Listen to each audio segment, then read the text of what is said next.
Hi everybody, my name is Sam Pedro. In this video I'll be talking about the book The Geography of Nowhere, which was written by James Howard Kunstler. And in this video I'm just going to briefly summarize the book, talk about what the book is about, and share a few of my thoughts and takeaways about the book. The book was published in 1993, and it's kind of an attack on the way that American cities look.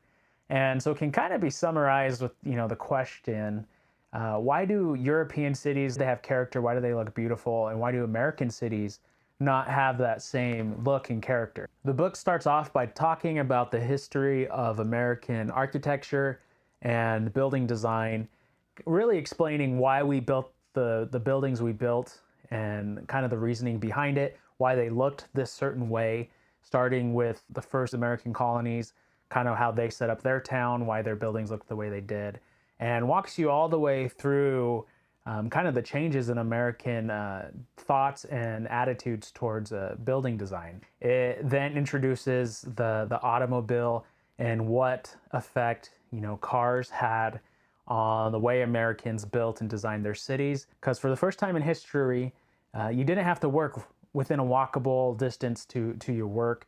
You could be miles away, you could be outside of the city, and you could just commute in. And what this did is on the American cities, it started having this effect of making everything more spaced out. Things are further apart, lots became bigger, and kind of this gave rise to the suburbs as we know them. Most of America is built on a car-centric model.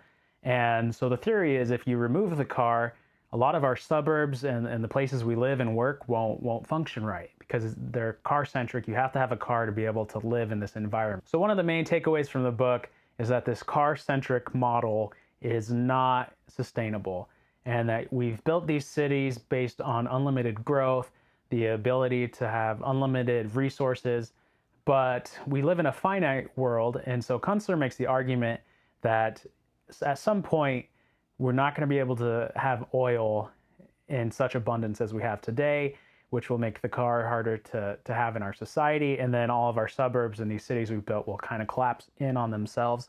That's kind of his main point he makes over and over again.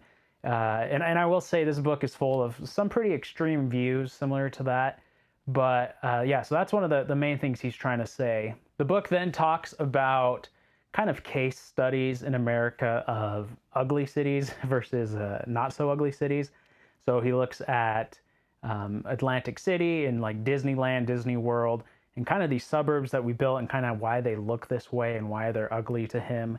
And a lot of it, again, is due to the car. We space everything out and we need these big lawns. He hates the idea of the suburbs with the garage right at the entrance of your house. It's large, it's not beautiful according to him. He then highlights some areas of America that are kind of getting rid of the car-centric model. So one of the examples is Seaside, Florida, which was a community built in the 1980s around new urbanist principles. And basically the design of the town was meant to be able to be walkable by just the average person. You should be able to walk to where you work, walk to where you go to school, walk to do your shopping and whatever.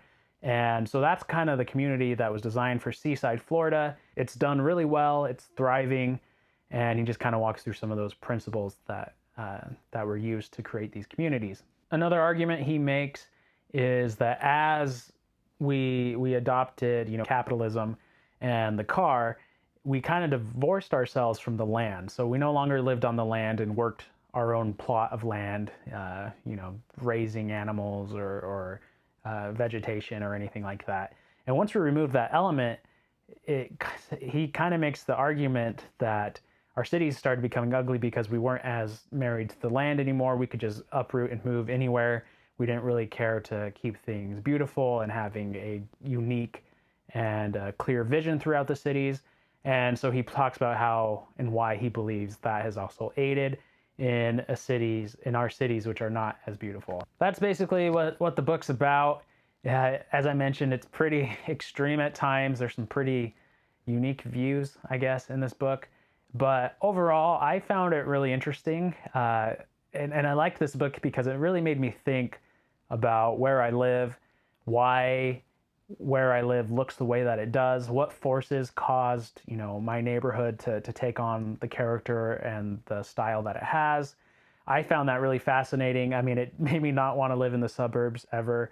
But yeah, I mean, again, there's some really extreme views. I don't know. I definitely didn't believe everything that was in this book. But yeah, so if you're interested in any urban planning or town design, or just kind of like want a good history of why America looks the way that it does, go check out The Geography of Nowhere by James Howard Kunstler, and I will see you in the next video.